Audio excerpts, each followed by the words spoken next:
Welcome to Talk Dirt to Me, where two farmers shatter myths and take on the top issues facing America's farmers. Here's your hosts, Logan and Bobby Lee. What's up, everybody? What's going on? Yeah, another good evening. Seems like we never have like consistent recording no matter what we do. We're finally back in the evening. I see you're sipping a bourbon. I'm sipping a bourbon. I'm but actually, we're not in studio. and I'm sipping a little. I'm being a little snooty tonight. Going with a little Blanton's. No, even higher end than Blanton's tonight. Oh, Well, you know what? Now that I don't hardly ever drink. I haven't bought bourbon in a long time. yeah. And so my stash, I'm like working my way through my stash, and this is actually Lot B. This is Rip Van Winkle, old Rip Van Winkle. So this is out of the Pappy lineup. So I'm going real fancy, which I guess I'm celebrating the no. What'd you mix it with? Just Diet Coke. Yeah, you know, I like to mix it with a Coke or something. You're gonna pull some Pappy off the shelf. You know, you might as well. Yeah, good mixer. Yeah, of course, man. That's what I use it for. No, yeah, that's what I busted out tonight. Some old Rip. I actually about finished it off. So I'm. It's been sitting there with like just about a drink and a half in it. So I'm just gonna go ahead. We're gonna be done with it. So, what are you drinking on? I went with the Smoke Wagon tonight. You know, Gotcha. I don't know. We were actually. I told the kids, I was like, all right, y'all need to watch Tombstone. Yeah. And so I reached up there and I was like, what would be it? I was like, I'm gonna pull the Smoke Wagon down. That sounds like something they might have been sipping on in Tombstone. So I had the same exact thought. I just didn't have any because I like that Smoke Wagon, but I didn't have any. And that's where I was like, man, I wish I had some good. So that's what I'll say. I'm drinking high end in honor of old Val tonight, which yeah, I was like, yeah, probably still not quite appropriate for a 7 and an almost 11-year-old, you know, pretty violent. But I was like, no, kids, y'all didn't have school today, don't have school tomorrow. This is education time. Oh, they're out tomorrow? Yeah. Oh, mine got to go tomorrow. Tipton County canceled, and then yeah, for those not in our area, we've had severe storms. I don't even know how much it's rained. We got to be over 5-6 inches now. Let me see. Flooding, and so I dumped out almost 3 inches about over 12 hours ago, and it's rained all day. So yeah. But yeah, school's out again tomorrow, so gotcha. I know my wife is thrilled. Yeah. Well, I wondered if ours would go, but they did. They sent out a thing and said they were going. Let's see. I was trying to find it. Rainfall. Where do I find it on here? Because man, it's rained a bunch. I rode around and was looking today, and man, I put some videos up on Instagram. I drove through some water. I drove through some pretty deep water today. The old News Channel 3 or whatever, that turn around, don't drown thing, they would have been real mad at me today. We had some employees that had trouble getting to work today. And I've had a lot of people reach out to me on social media. Hey, are y'all all right? Everything good? I was like, yeah, the storms, I don't want to minimize it. But yeah, weren't, it's just been a lot of rain, and they were pretty severe last night, but it was after dark, of course. I got out this morning expecting to find at least limbs down and whatnot. And I was kind of like, well, it wasn't what it was hyped up to be, at least not here. Now I know there was, I guess in Selmer, they did have a tornado touchdown. I believe there was one fatality there, unfortunately, but it was pretty bad. I saw that. I saw a drone footage in Selmer, and then in that Lake City, which that's where, dude, I'm in my vault. Is that in Arkansas? Yeah, I was because that was happening across the river from us right before dark yesterday. So they had some pretty incredible storm footage of that one. But yeah, we're fine here. Just a lot of rain. It's muddy. It is. That's what we. I don't know. We stayed in the vault last night. Y'all sleeping there all night? We did. I had 2 air mattresses I put in here. And, it was awesome because when you're in here, you don't hear anything. Like because it's literally, for people that don't know, I have a concrete vault in my house, and I mean you can see I got a couple of pieces pointing out behind me there, but um, like it's cinder block with concrete poured into the cinder blocks. So like, and it has a 900-pound door on it, and so it's like, dude, it's solid. And yeah, Marcy, she had to work. She was driving home at like it was around 8 o'clock, and it was right when it was like starting to hit here. So she Yeah. was racing to get home, and she got home and got a shower and ate real quick, and they all kind of congregated in here. And I had the air mattresses already set up, and that's what she was like. I am so glad that you had this vault, because she said I'm not even afraid. And so about 10:30, and normally when we have these kind of storms, I just don't sleep. Like I'm like, I got to be up watching the weather. I'm like I'm the man of the house, so I got to make sure nothing going to sneak up on us. So uh, we come in here. It's like 10:30, 11 o'clock, and I'm like, let's go to bed. And so we all got in here. Dogs piled in here with us, and I shut the vault door because it has like a ventilation coming in and then the thing going out. And so I had a fan in here too. Oh, dude, I slept better last night than I have in a long time. And even better, it was pitch black. So like I had no concept of time, like, or anything. Like I told Marcy, I said, I might wake up, open the door, and the whole house be gone, and I'd have no idea. Yeah, that's a good point. But when they say most tornado fatalities happen at night, Yeah. because yeah, but Well, yeah, it, we went to bed. We don't have a vault room or anything. We don't. I know everybody now, like my brother and a couple of buddies that have built a house. They put a storm shelter like in their garage. Right now, my kids, it's my closet that they go to because it's like the most central room in the house. Of course, no windows. It's a closet. yeah, And so, like last night, I was like, "Get all this crap out of here!" Like, but they take we have these big ass dog beds, and they take those in there. I don't know if I think it's more for them to lay on. I'm like, that wouldn't be terrible to put on top of you because it's pretty big. And yeah. if the shit really hit the fan, I could like lay that on top of you and lay on top of you and try to cover you up. But They sleep on the dog beds.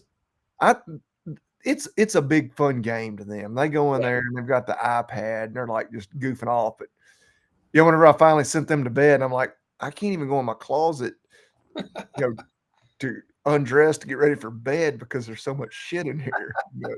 Um, but yeah, before we Yeah. get too far in, do want to remind you guys, visit our friends over at agzaga.com. Yep. Y'all know the drill. All the good stuff. They've been running a lot of specials lately, which they always are. But everything's always on sale when you use that discount code Talk Dirt, all caps, all one word. Yep. Use that and leave us a rating and review. I don't think we've gotten a rating and review in a couple of days. So Oh, man. I know I've been bragging on everybody, and yeah, we need some more ratings and reviews. We're still working on the giveaway. We do have a really awesome thing.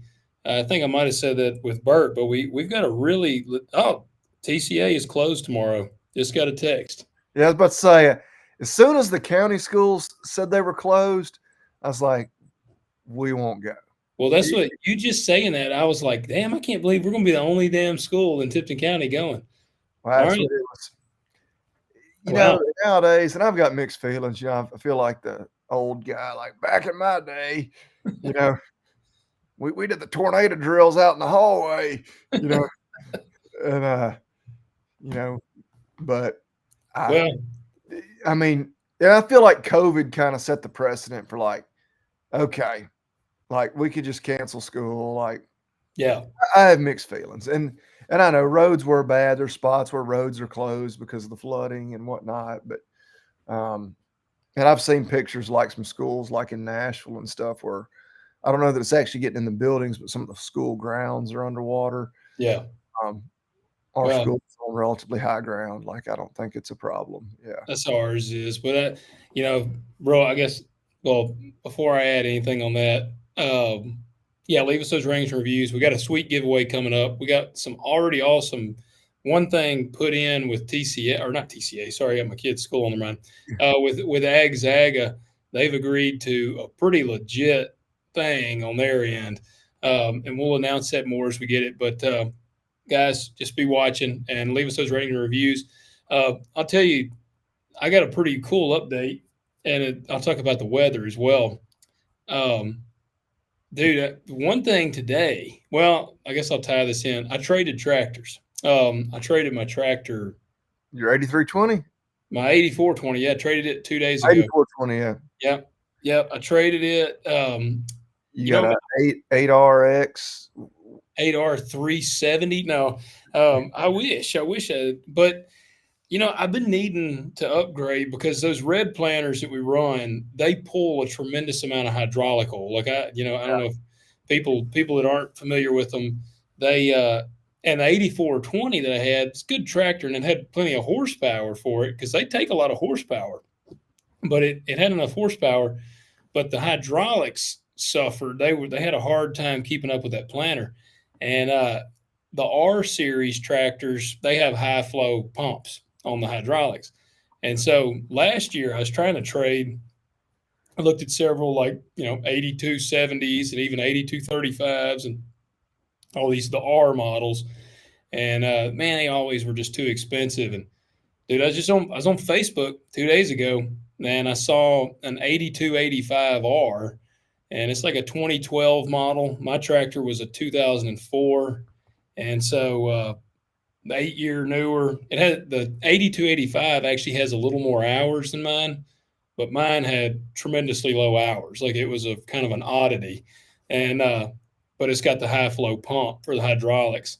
Looked really good. Me and Dad and Brock went and looked at it. It was in Brownsville at a dealer, and man, we looked, and I actually was able to trade my 8420 for that tractor, and I paid just very little, like very little difference, Yeah. and my note didn't change. So I damn near just traded even, and maintained my note.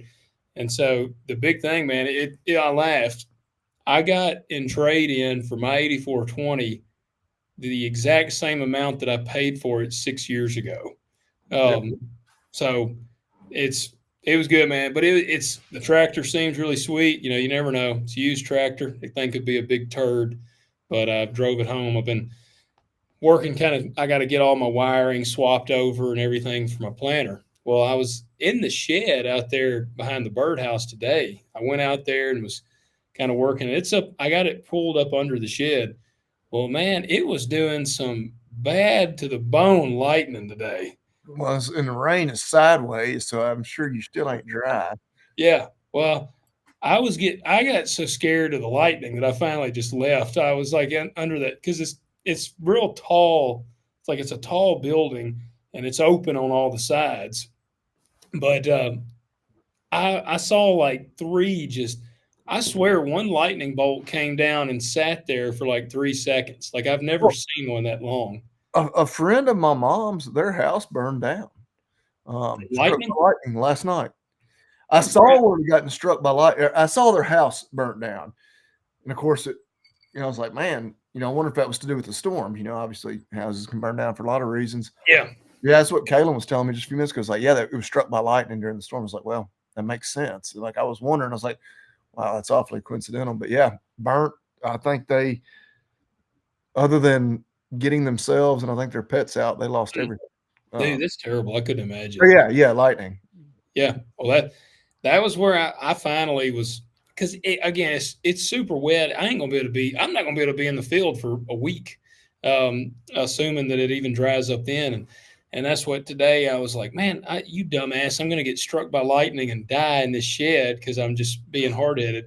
So I finally I left, and actually that's when I just went and rode around and looked at all the water. But yeah, I did. I pulled Yeah, that's the thing on the weather. It's been raining for well, I guess it started about 4:00 yesterday, and it's supposed to rain for another 48 hours. Yeah. It's not going to stop raining until sometime Saturday night into Sunday morning. Generational flooding is what they called it. Well, we were you looked at the map, it had like all the shaded areas. There was like a 6 to 8 inch area and an 8 to 10 inch area. And we were right on the line between the 6 to 8 and 8 to 10. But there were some places up in the Boot Hill, Missouri, they said might get up to 15 inches. Yeah, that's Um, crazy. good Lord. That's crazy. Yeah, I mean that's just unreal. Oh, I mean our driveway gets underwater. Like I had to drive through water to get out of here. Um, but yeah, I don't know, man. The weather's nuts, and I wanted to plant early beans, and that's not going to happen now. But in all honesty, I'm kind of glad I don't have a lot of stuff. I don't have anything planted right now, and I'm glad I don't have anything in the field. Yeah, that's what I was talking to somebody the other day that had planted some. They're like, yeah, might be replanting that. Yeah. Oh yeah. There's a few people around here that had like hit it wide open, and I mean, who knows? I guess time will tell. But Yeah. yeah, it's questionable on that. Well, we got a tip. We were talking. We got to tip our hat to Val Kilmer. I got a couple of things I wanted to share about Val. I was a big Val Kilmer fan, and now your favorite Val Kilmer movie, would you say is Tombstone? Yeah. I mean, I know a lot of people are going to try to, go off the beaten path, but, Top Gun, you know, is up there. But no, I mean, it's Tombstone. Yeah, Even though I don't even know that he's my favorite, obviously Wyatt Earp, gotta like Kurt Russell, but yeah, but I don't know. Doc Holliday probably is my favorite character just because he's cool and he's the most. Wyatt's like the hard ass, like he's the bad, Yeah, and Doc is obviously a bad man in that movie, but he's kind of more the cool, witty guy is going to make the, insult, somebody while they're smiling at you kind of thing. And Doc's just a hard ass, or yeah, Wyatt's just a hard ass. Yeah, it's Tombstone. I'm not going to make it complicated. It really yeah. is. Well, that's what I. Yeah, he's definitely the most iconic character in Tombstone, in my opinion. I'm torn. I'm really torn between Tombstone or Heat. I love Heat. Now you have seen that one, hadn't you? I don't think I've ever seen the whole thing. I've seen the famous, shootout scene at the bank, Yeah, but I do need to watch that one. it I is got to bad. thinking, which of course you always joke I'm not the movie guy. I think I have like 3 DVDs, and 2 of them are Top Gun and Tombstone. Hey, there you go.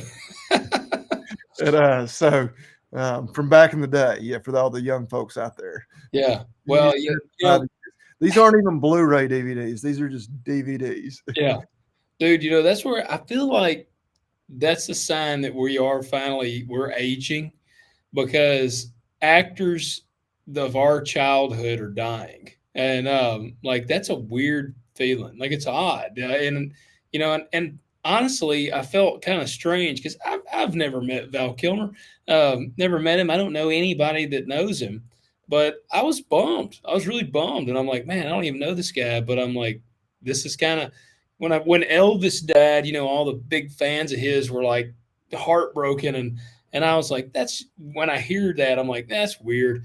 I get it. Now I'm like, man, I hate it. I hate Yeah, it. this one hit me about like the Toby Keith one did. Yeah. You're just like, damn, really? Like he's dead? Which both of them had dealt with cancer, and like you knew they were going through it. Yeah. Um, like he didn't look good in the Top Gun Maverick. No. Yeah. Um, I Yeah. mean, Throat cancer wrecked him. yeah. But yeah, as I was as I was watching Tombstone earlier, and I was like looking it up on Wikipedia, like when it came out and everything. Um, yeah, several of them are dead. Obviously, Kurt Russell's still alive, Sam Elliott's still alive, but Bill Paxton. Bill Paxton died like 7, 8 years ago. Yeah. Um, and of course, some of the secondary characters. I mean, naturally, I mean, hell, the movie's over 30 years old, so Yeah. clearly, I mean, shit happens in 30 years. But Yeah. Bill Powers is dead, ain't he? The um, Bill. I'm not even sure I think he's dead. because I'm here at my computer. I can look it up. Yeah. I think he is. While you're doing that, I'm going to tell you some trivia on Val Kilmer. All right. Let's see. He refused major roles, famously turned down several high profile roles. Um, it says he initially turned down the offer to be in Top Gun Maverick, which at that point he already, he had, Right. That would have been obvious for him to turn that down. Yeah. yeah, he had suffered. Um, but Batman Forever sequels, they wanted him because he was Batman, and he turned down and said they tried to get him to make several more Batman movies, and he turned those down, which is kind of crazy, man. I feel like I'd be like Christian Bale, man. If I was Batman, I'd keep wanting to be Batman. Yeah. Uh, he's all right. Let's see. Okay, this one was pretty cool. He was in. You probably didn't see the movie The Doors, where he portrayed Jim Morrison? No. Well, Jim Morrison was the singer for The Doors, and I know you know them. And Yeah. uh, well, he apparently took the role so seriously that they said that he sang in the movie. They said he did so good that they did a thing where they took the actual like living members of the band and they put the vocals side by side of Val Kilmer's vocals and Jim Morrison's, and they could not tell who was who. Like he sounded exactly like Jim Morrison, which is pretty cool. Now, Well, I saw where maybe the Field Ethos guys shared in getting ready for heat. He did some actual like training with some special forces guys to like do like tactical reloads and everything, like really be able to handle, an assault rifle. Yeah. There's an urban legend that the Marine Corps shows the clip of that shootout and kind of highlights the part where Val does the tactical reload as this is how you should perform a tactical reload. And the little urban legend says that the drill sergeant or gunny or whatever is like telling all of his men, he shows them and he's like, look, if this little faggot ass actor can do this, then all of you can do. Like, he kind of makes some remark. I don't know if there's any truth to that, but that's like a little famous internet legend that goes around. But we should know enough Marines that, I don't know, maybe that's one of those things where like, can't tell you. They'll just let it be an urban legend. But Yeah, we got a good buddy. Yeah, we need to ask him if he heard it, which that would have been before his time. He came out in like 94 or 90. It was in the 90s. So he would have already been through boot camp, but we need to ask him about that. I've got a cousin in Marine boot camp right now. You need to ask him. Yeah. So here's some specifically about Tombstone and Val Kilmer. It says on Tombstone, he stayed in character as Doc Holliday even when the cameras were not rolling. Like he was a famous method actor. Said he kept the Southern drawl on and off set and even kept a slight slur to mimic Holliday's tuberculosis. Then on the part where he spins the cup, when Johnny Ringo spins the gun, it said in the saloon scene where Doc mockingly mirrors Ringo's gun spinning, that was not scripted. Kilmer improvised it, spinning the cup with the same flair. And that's what it says. It added humor and made Doc look even cooler without pulling a weapon. Let's see. To play a believable tuberculosis-ridden Doc Holliday, Kilmer wore an ice pack under his costume to appear sweaty and clammy. The Arizona heat was brutal, so that actually made him cold in 100-plus degree weather, which helped him look sickly, but added real discomfort to his performance. Well, and it did. Like, as I was sitting there watching, like, he looks terrible. He does. Like he's always, like, pale and sweaty. He does. All right, and then the Kilmer's iconic line, "I'm your Huckleberry," wasn't just badass, it's historically accurate. Huckleberry was slang in the 1800s for someone who was just the right person for a job, especially a fight or duel. Kilmer delivered it so smoothly it became immortal. Yeah, and that is, I'm going to say that is probably the most iconic line out of that entire movie. Oh, it is. Yeah, it's kind of one of those things like, man, what's my favorite? Like, I mean, that's just the obvious one. Yeah. I mean, everybody, like, people say that all the time. I mean, but yeah, there's so many good ones. Well, like the scene where they're in the saloon and he's spinning the cup. He says, "I think I hate him." They start like quoting Latin, and he's like, "Oh, he's an educated man." He's like, oh, I really hate him or what. Yeah. Like, it's just so good. Dude, my favorite line out of that movie, as much as I love Doc, my favorite line though is from Kurt Russell. Yeah, I think I know which one you're going with. It's when Bill gets killed and he goes outside in the rain and he like goes out and he knocks down the little cowardly guy and he calls him a cur and he Yeah. goes, "You tell him I'm coming and hell's coming with me," and he's holding that double barrel shotgun. Oh yeah. Well, and even before he gets to that part where he's like, you wanted the thunder and now I'm gonna, he goes through like that whole That is a badass. yeah, he wraps it up with, you tell him Yeah. I'm coming and hell's coming with me. Yeah. That is the most that is probably some of them that movie might be as testosterone packed as Predator. Like that's like the Western version of Predator because even the part when Billy Bob is doing the poker and Kurt slaps him and he says, "Are you going to skin that smoke wagon?" He's like, "Skin that smoke wagon and see what happens." Like it that whole part that movie is just I love that. Yeah. Are you going to do something or just stand there and bleed? yes. Yeah, man, that is a good one. And that Yeah, but man. it hit me in the feels today because some people put together some of the little clips, and it ends with when Wyatt, gives Doc Holliday his little book, and like it's Val Kilmer laying in the bed, and he pulls it up, and it's like my friend Doc Holliday, and he kind of sheds a tear, and I was like, damn, man, that one does this made me sad. Yeah. I just hate how his man freaking throat cancer, man. Like you see how bad he went down when he had throat cancer and it just ended his career. And I mean, that dude was hell, he was an iconic actor. So Yeah.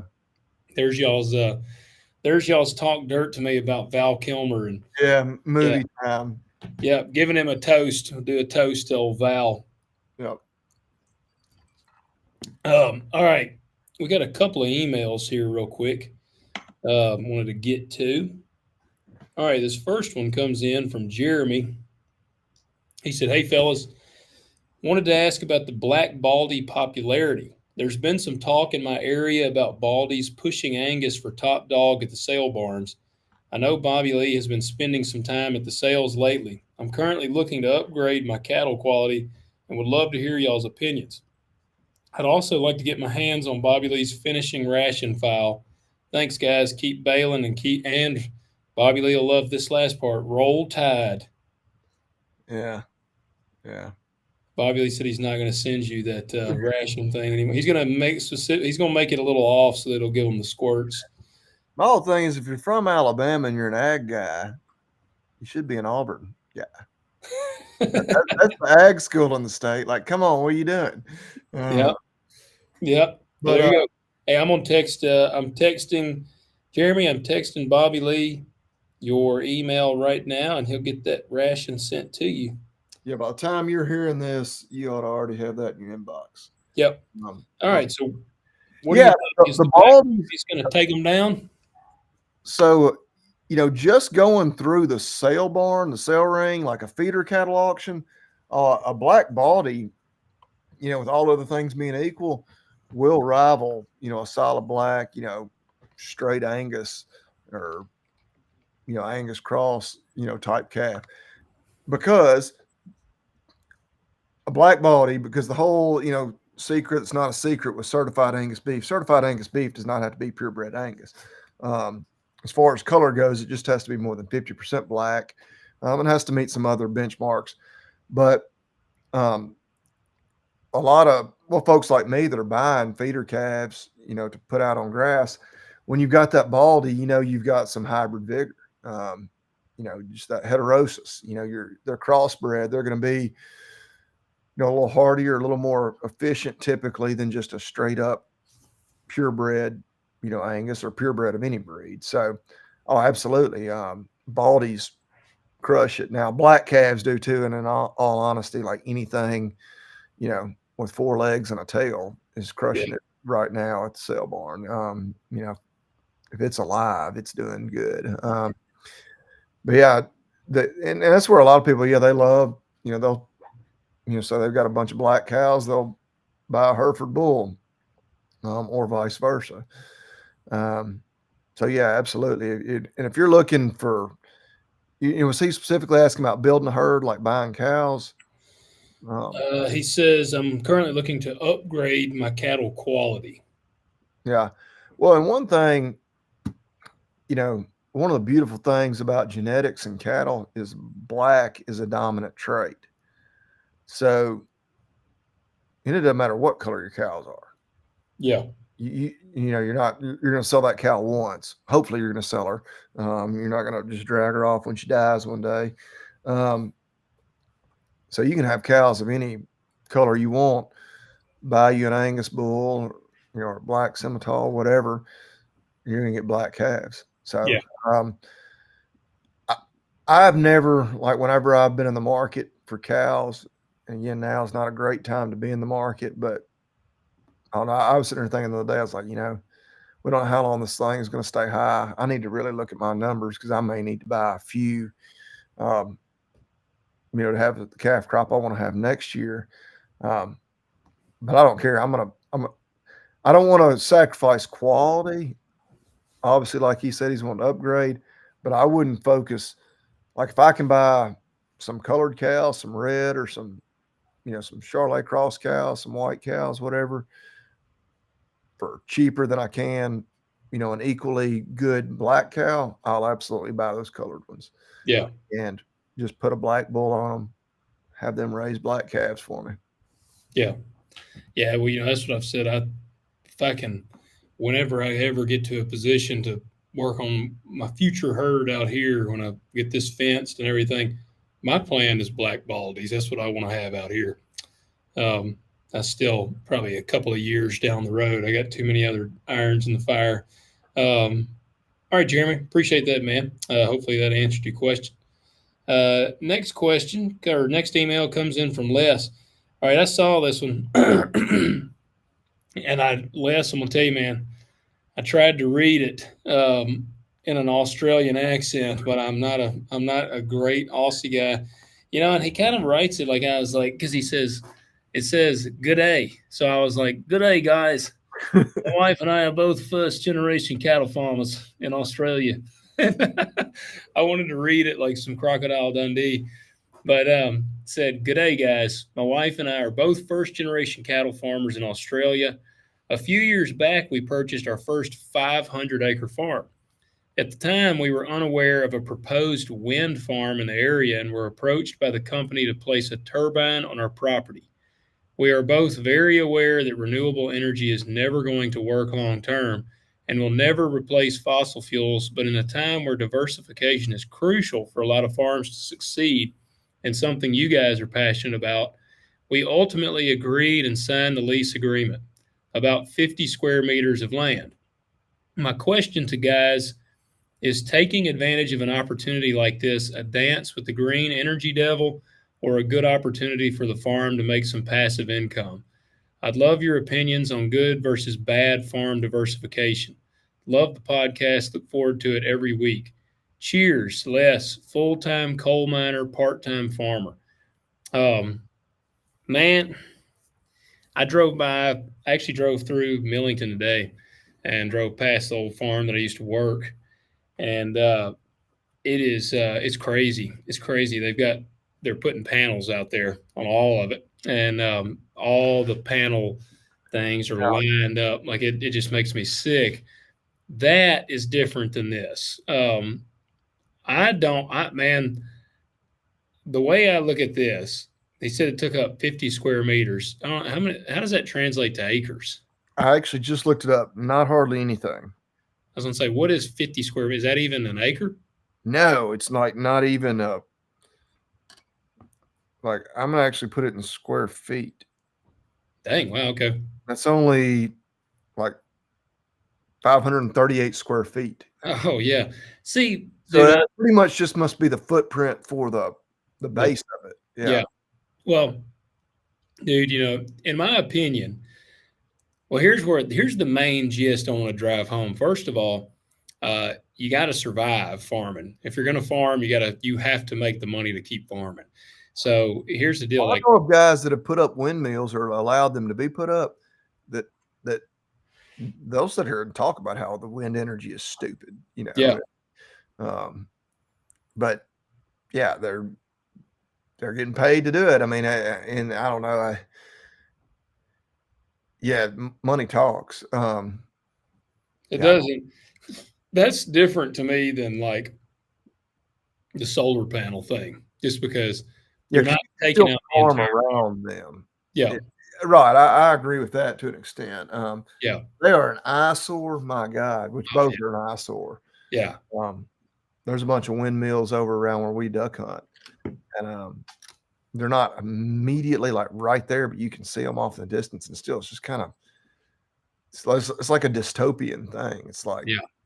what's going on here? Like, I mean, I guess you get used to them eventually, but it's like, yeah, it's just like you're watching some futuristic, post-apocalyptic films. Like what? I don't know. That's probably not even that accurate, but it's just like it doesn't feel right. Like, Yeah. No, but I agree. I don't like them. I don't like the way they look.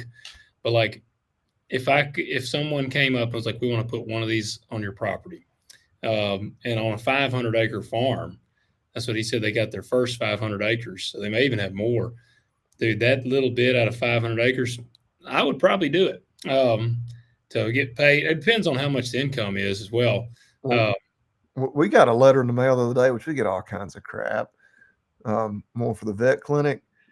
Mostly just like these corporate groups that want to try to buy you out. But it was a company that wants to put a billboard because we're right there on a major highway. yeah, Um, Dad's like, here, he gave it to me, and I was like, like, I mean, at first I'm like, no, I don't want a damn billboard like out on the edge of our property. I'm like, I'll call them just see what it pays. I mean, yeah. Oh, I dude, doubt it. I doubt it's a get rich or anything off of it, but be completely passive income other than it being an eyesore out there. It was like, it just doesn't cost us anything. My wife, some of her family, they have a cell tower um, on some property, and I don't know the exact details because it really doesn't involve me directly. Um, I don't think they sold them the land. I think they leased it to them. yeah, And like now, I think apparently the cell companies pretty much want to buy the land. But yeah, they get like a check every year, yeah. from the cell company, and it's like, I don't know, it's not, pennies. Our dads were approached with that. They They had were. a I cell. actually got a call from that company because my dad and I had the same name, Yeah, and somehow they got a hold of my number, and they were talking about my property on that road, and I was like, I don't actually own property on that road. It's like, I think I know who you're talking about, but it's not me. Yeah. yeah, yeah. It's man, and that's where Hey, look, I'll tell you, it's funny. I get letters of people wanting to buy my land all the time, and I get text messages occasionally, and usually they're like it'll be a scam or it's real laughable. Well, I got a text message one time, and this was for not the farm that we live on here. This was on another one I have out in Shelby County, and they offered me like $16,000 an acre.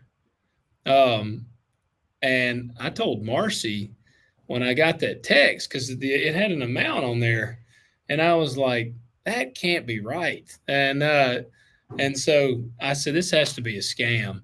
And like, because I told her, I said, if this is legit, I said, I'd sell it today. I said, hell, we'd sell that place and pay off everything we got, and we could buy another farm. Like it was such a large amount of money, and so I called the number. I did some research online, and it was like, okay, this looks like a legit company. So I called the number, and I was like, "Is this legit?" And they were like, "Yeah, we're legit." And she said, "Work for so and so." And so she goes, "I'll put you in contact with him." So she put me in contact with the guy, and the dude was legit as crap.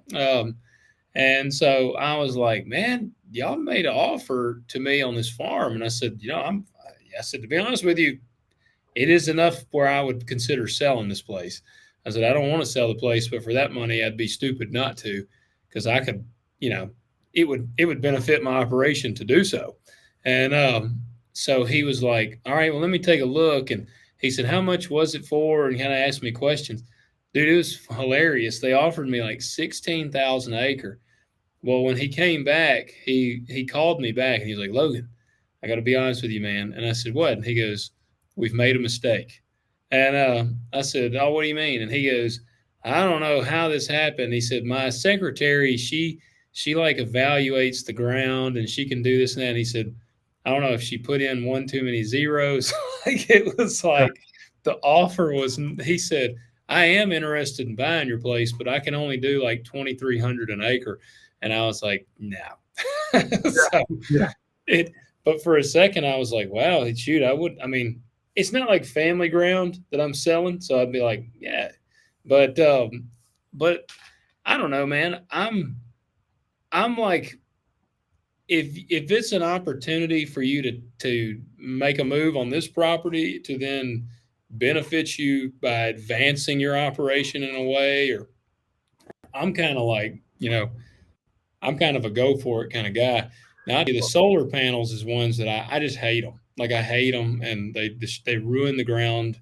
Like, yeah, Well, yeah, and it does come back just diversifying. I mean, that's another source of income that, yep, assuming they don't. I don't know how of course, here in the U.S., a lot of that crap is propped up by so much government money. I would say it's, at least for the near term, probably pretty safe. Like, I don't know that anything's ever 100% guaranteed, but you're going to get paid.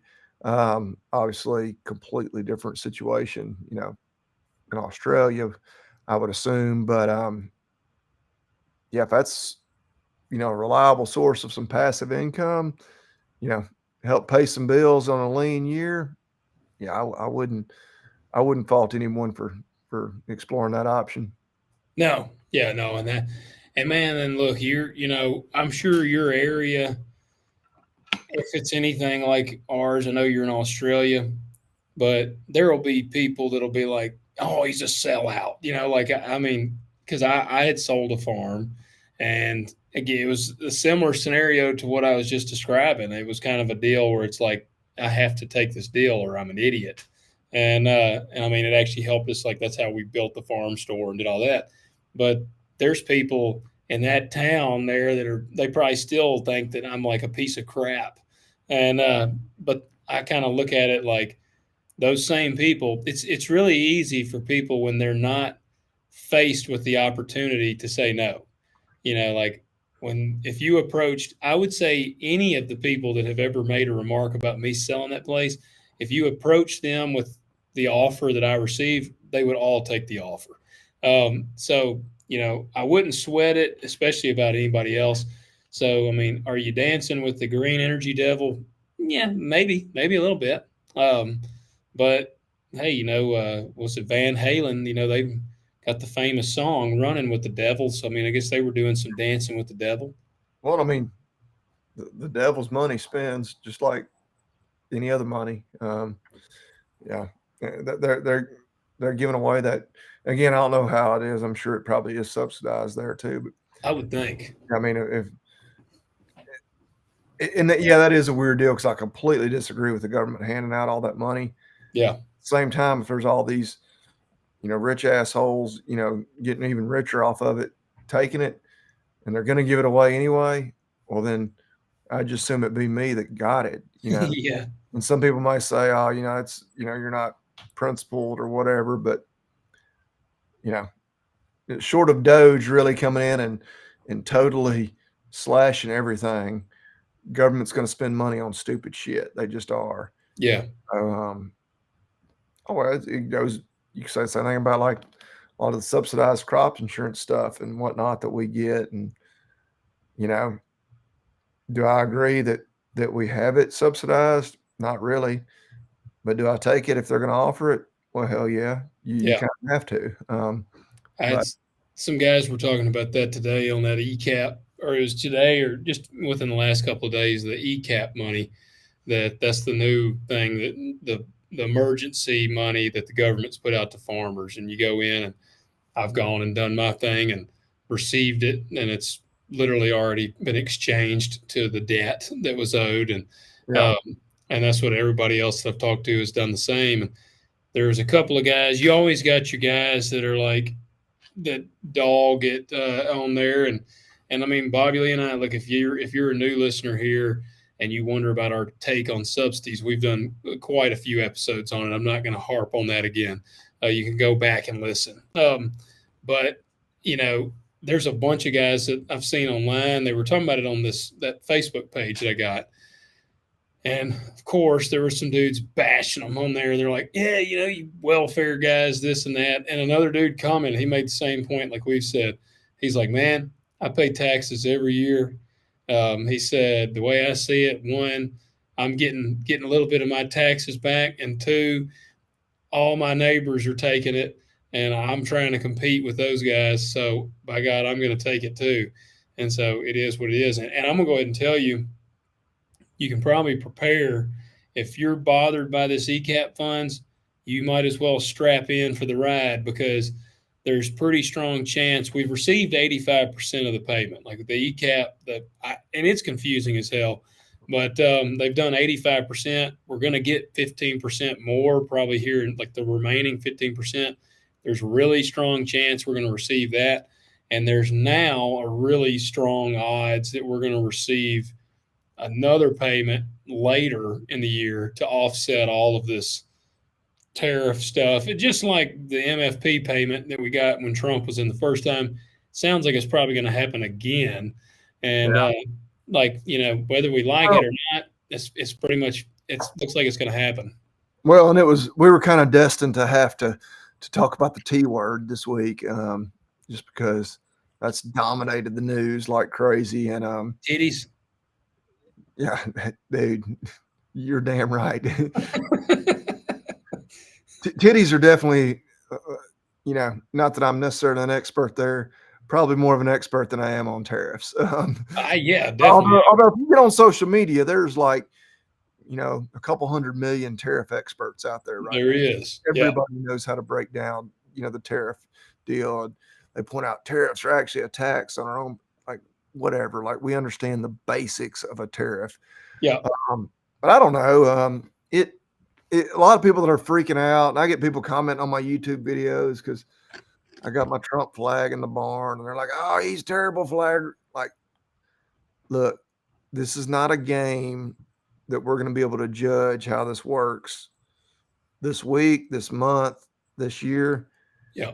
Maybe even during this term. I really think that we need to be thinking more in terms of the next 10, 20, 30 years where we're going, because we didn't get to where we were. Like Biden didn't get us in that bad situation. Yeah. It was years and years of, bad policy, and then allowing, the rest of the globe to kind of take advantage of us that put us, at the trade deficit we were at. And I don't know, people getting all up in arms. And again, I'm not a tariff expert by any means, or, global trade expert, anything like that. But when you look at a lot of these reciprocal tariffs, we're still only charging half the tariff in many cases that we're getting charged on us. Yeah. And Corbett Wall puts it pretty well. It's like all these other countries take advantage of the fact that, we're a country full of consumers. They want access to our marketplace to sell their goods. And we've allowed a lot of them just to have access to it without levying a tariff. And that's fine. I'm fine with us not placing tariffs on goods, but it seems wild to me that we allowed countries to stack tariffs on us, but not vice versa. Like what? Yeah. If we're supposed to be like trade partners here, if I'm a business partner with someone, but we're not on equal grounds when it comes to contributions or whatever, like what kind of a partner is that? And I don't know, maybe somebody who is an actual expert could explain why that is in some cases. Yeah. But yeah, it just, to me, I'm almost like, well, damn, like I just made it tit for tat. Like, yeah, you got a 25% tariff on us, we'll put a 25% tariff on you. Or how about we strike off all the tariffs and we just have total free trade between two countries? Yeah. I don't know. It obviously probably is more complicated than that, but whatever. No, I'm the same way. And that's Les, appreciate you writing in, man. It always is cool to me that we got the Australian listeners. I'm gonna tell you, man, Australians are just cool to me. Like there's just something cool about them. Like Les, you need to make your way to America, and we'll have a beer with you. Or Bobby Lee and I are gonna have to fly our asses like 20 hours to Australia. Drink some Fosters. Some Fostas. Yep. Good day, mate. The shrimp on the bobby. Love that Dumb and Dumber. She's like, Yeah. I'm from Austria. Yeah. Throw another shrimp on the bobby. Yes. Yeah. Austria, Australia, it's all the same, right? Of course. Not All the right, same Les. continent, but yeah. Appreciate you, man. Let's see. We got one more here. One last email. Man, we've actually caught up on emails. We have. And this is one of our female listeners. She said, hello, my name is Brianna, and I have listened to y'all's podcast for a couple years now. Now that is awesome. Like right there, that's awesome. I have listened to y'all's podcast for a couple years now. I live in Texas and went to Tarleton State University. I am a third-gen ag educator, and I am in the process of purchasing my first home. My husband, who also has a degree in ag, and I are interested in starting a small homestead to be more self-sufficient with the goal to also lean into the growing agritourism industry. Eventually, one of us would like to make that our full-time job. What advice do you have about making that leap from self-sufficiency to full-time job? Or do y'all have any advice about navigating the agritourism world? Brianna, Man, appreciate that. yeah, but we kind of touched on it with Bert last week, where even just being self-sufficient, like on a homestead, is an enormous undertaking. Yeah. I mean, I have a garden.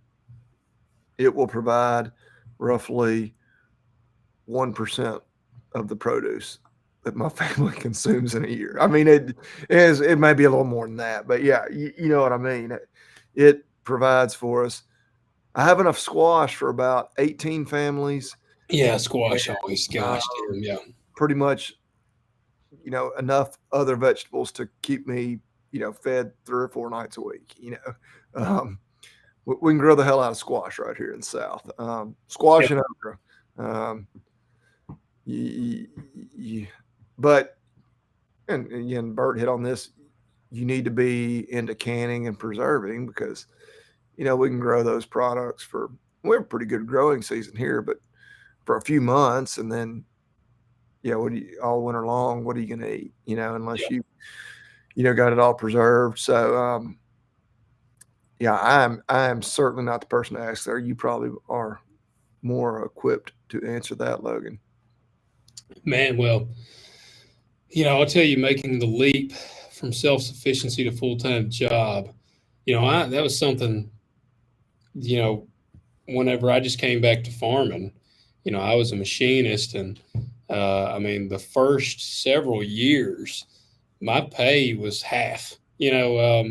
I had to weigh that option. I had gotten married, and I made for the time I was making pretty good money machining, and I went. It was almost exactly half of what I was making as a machinist when I came back to farming. Now, I was a hell of a lot happier. And that's where you just got to decide. The first big thing you got to decide, and I actually, as unorganized of a human being as I am, I like Excel spreadsheets, and I make one every year for my farm, and we break it down. I put in the farm, the acres, the potential yield.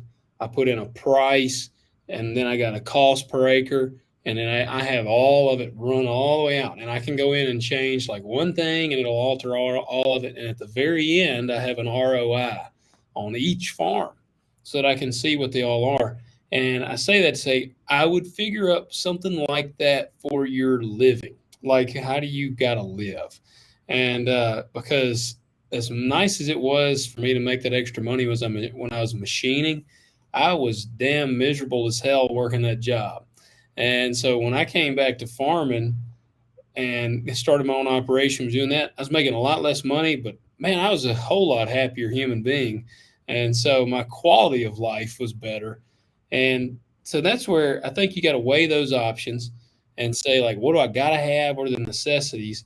And then on the agritourism thing, I think like Bobby Lee was exactly right on the canning, like, because nowadays, and I don't know about your area, but in our area, every damn Tom, Dick, and Harry is selling produce. Like you get on Facebook, it'll be like 10 different people selling sweet corn and this and that. And, I'm not gonna lie, it gets a little frustrating for like me and my wife because we're like, we just built this store and we're trying to get this rolling. The advantage we have is we have a storefront. Like we have an actual location people can come to. I don't know what y'all's situation is on the agritourism thing there. If you have a storefront or have an area you could build you a little stand and stuff, I'd advise you to do that.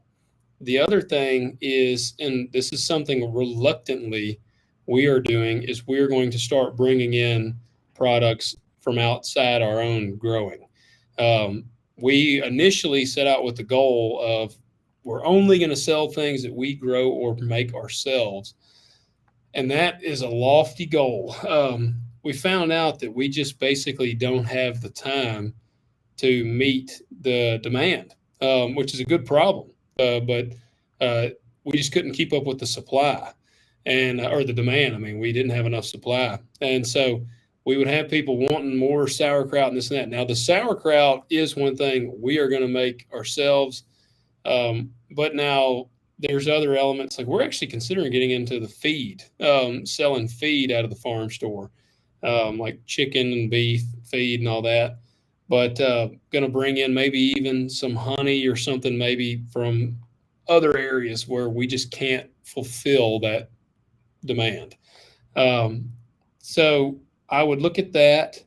Another thing on the canning thing, one of the nice things, if you can kind of get your own recipes, our sauerkraut, that's what my wife and I kind of laugh about. People can make sauerkraut. My wife uses a recipe that is her great aunt's. It's how they've always done it. It's a process. Like it's not even as simple as me just telling somebody how to do it. And it doesn't mean somebody else can't make good sauerkraut. But ours is like a 70-year-old recipe and process that we use. And it's even how long we age it. We do all these things. It's like them. And in my opinion, we have some of the best sauerkraut you'll ever have. And so I'm like, nobody's going to touch our sauerkraut. So tinker around, find you a recipe or something that's like particular. Like when people think about your brand or your store, they think about your sauerkraut or your this or that. Have something that they can't get everywhere else. Yeah. Is what you got, and make it an experience.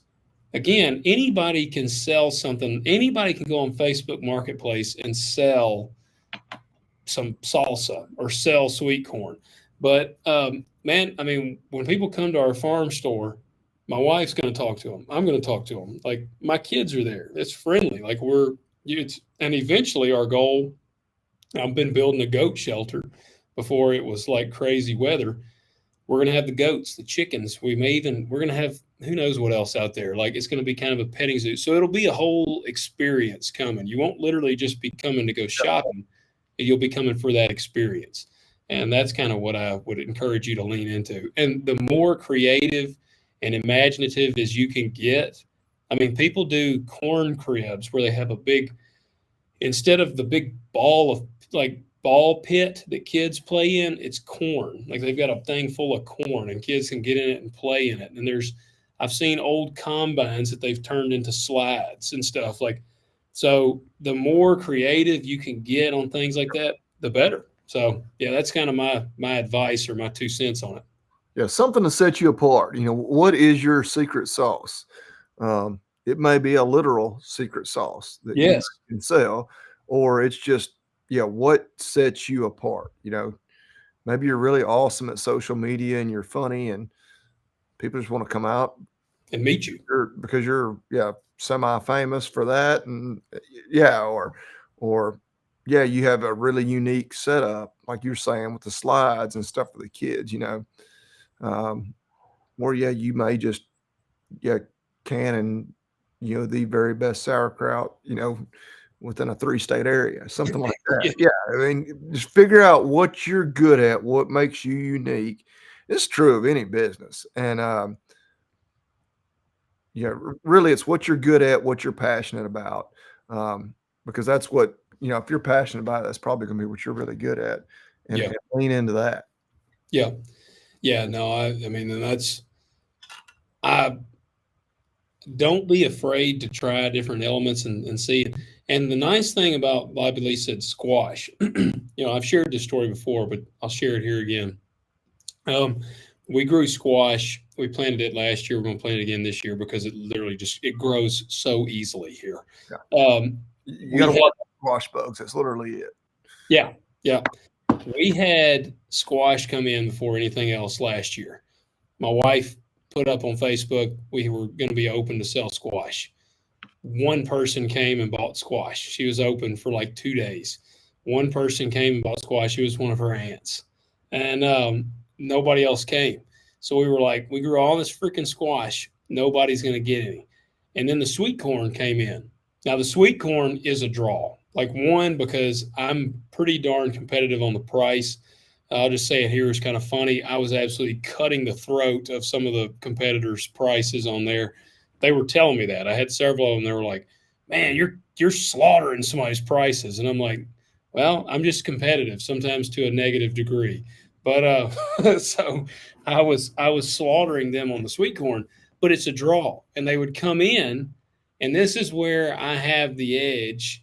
I can be a little cheaper on the sweet corn because now when they come in, I got squash, I got pickled okra, I got sauerkraut, I got tallow. And instead of that person just buying sweet corn from me, they're going to buy a jar of the tallow. They might buy them some squash. And we found out with the squash that almost dang near every person that came in to buy sweet corn would buy squash. We would sell out of squash every day. But when we only had squash, nobody would come. But when they came in for the corn and the squash was available, they would buy it. So Yep. the more things you have, like, it might have been a $12 corn purchase, but because of everything else that we had, they'd end up spending $80 or something, like, Well, shit, so, that's what happens every time you go to the grocery store. yep, it Yeah, is. that's why the grocery store. I love them. Our Nafis, they have these ads. One thing Nafis is famous for is the right brand bacon, like the 40-ounce pack of it. I forget what they sell it for, but it's ridiculous. Like, I know good and well they're selling that at or below cost. Like, Yeah. they might be losing money on it, which I'm going to shop there no matter what. But there's a lot of people I know that are literally like, hell, honey, we got to go to Nafis to get the bacon. We ain't going to go to the corporate store across the highway. Yeah. But you go in there to buy the bacon.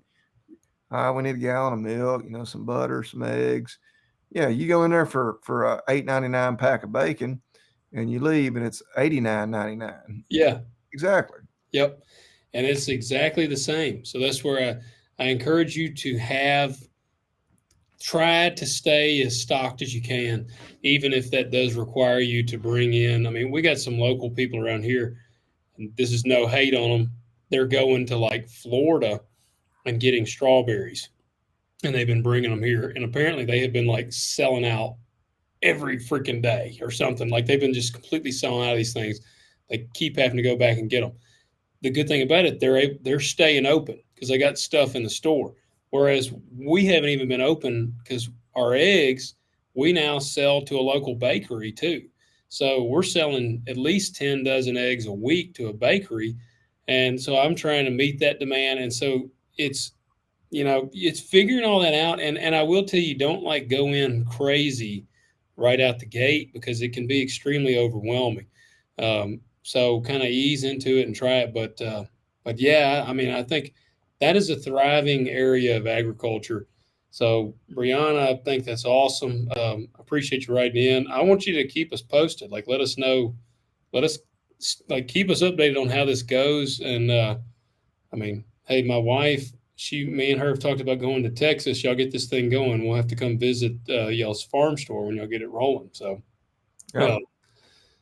all right, guys, that's it on the emails right now. We have finally caught up. For those wondering, go to talkdirtpodcast.com and you can submit your questions on our contact page. I prefer you to do that. I'm pretty sure I've got some questions on Instagram and different places. They're like lost to the abyss unless I reply. Yeah, and I love people reaching out to me on Instagram. They share some stories and whatnot, but they do get lost kind of in the shuffle, and I Yeah. get a lot of junk and other stuff on Instagram too. And I send so many.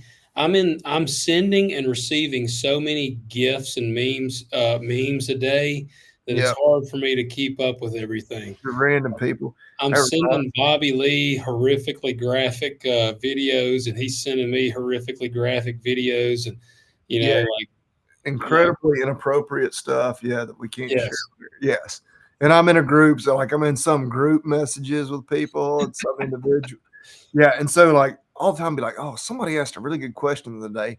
I'm like, damn it, I cannot find it. So yeah, Logan's right. Submit those at talkdirtpodcast.com.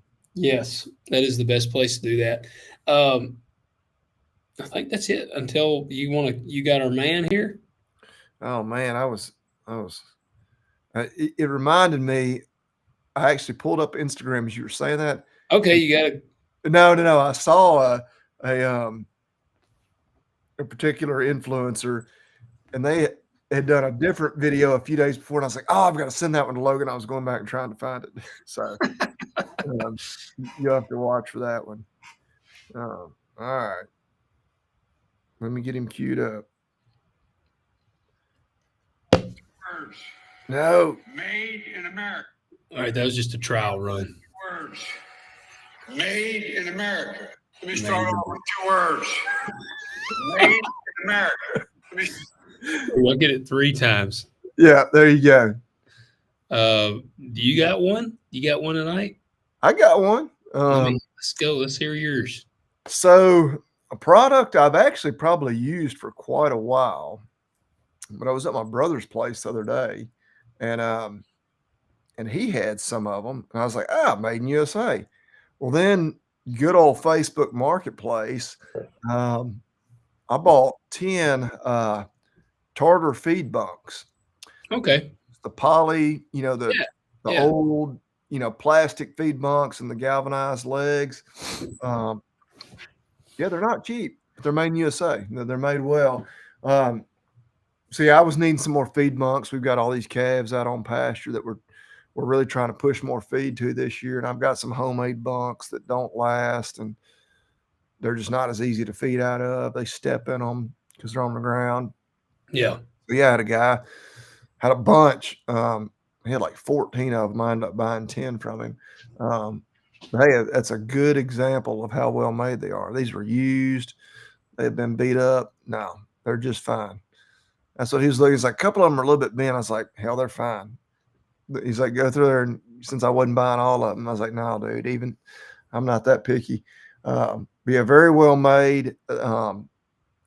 These particular, because I can't speak for everything Tartar makes. I'm actually on their website here since I'm sitting on my I computer. looked at some of their stuff at Tractor Supply like last week.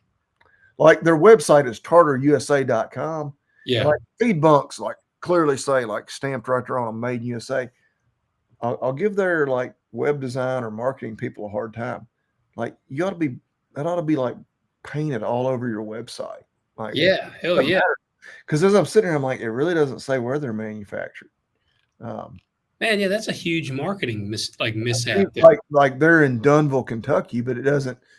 There's a lot of U.S. companies that get their shit manufactured overseas, but I can promise you the ones I have are made in USA, because of course they make all sorts of other stuff, gates and panels and arena equipment.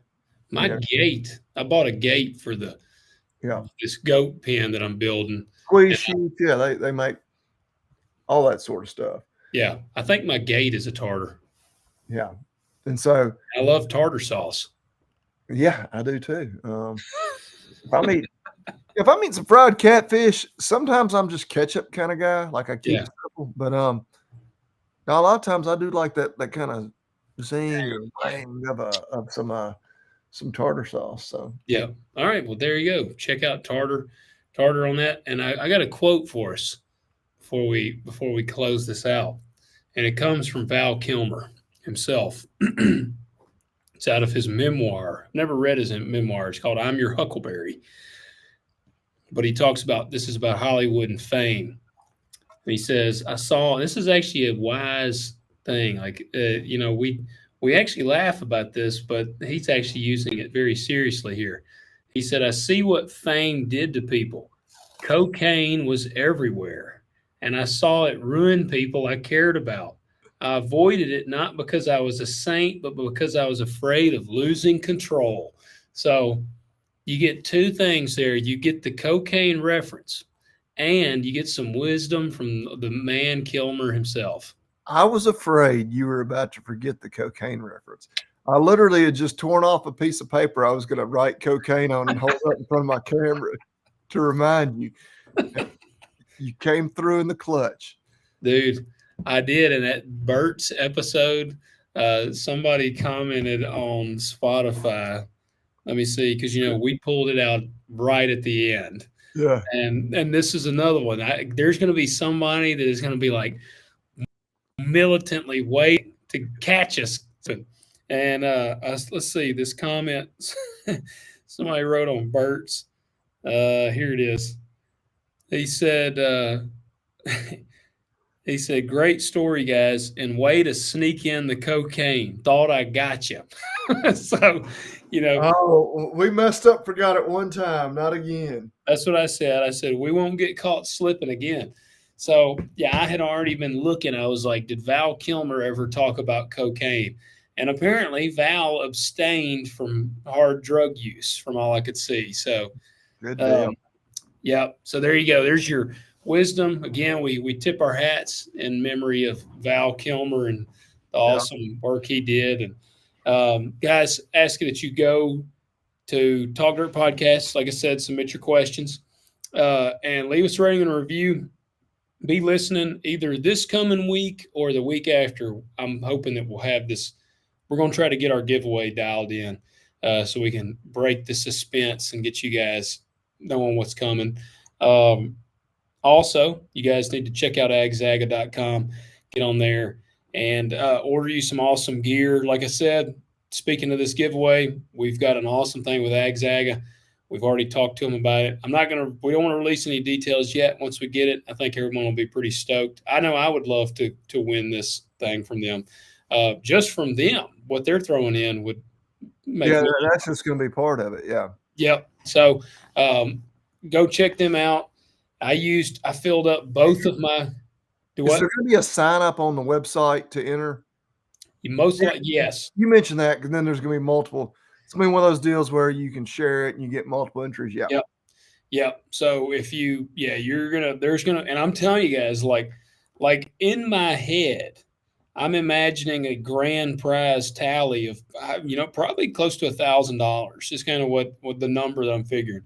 That doesn't mean we're going to give you $1,000 cash, but the grand cumulative total of everything in this it's going to be pretty damn epic. So yeah, it'll be a sign up on the website, and yeah, when you sign up, you know how a lot of times it'll have like send this to a friend for 2 extra entries, or leave a rating for an extra giveaway. So, or an extra entry. So that'll be how it'll work. But guys, yeah, go check them out. Use the code TALKDIRT, all caps, all one word. Save yourself 10%. And we will catch y'all next week. Yeah. Logan, you can be my wingman anytime. Shit, I can't even remember what is he? I had to sneak one more in. Yeah. Yeah. All right. We'll catch y'all next week. See y'all next time.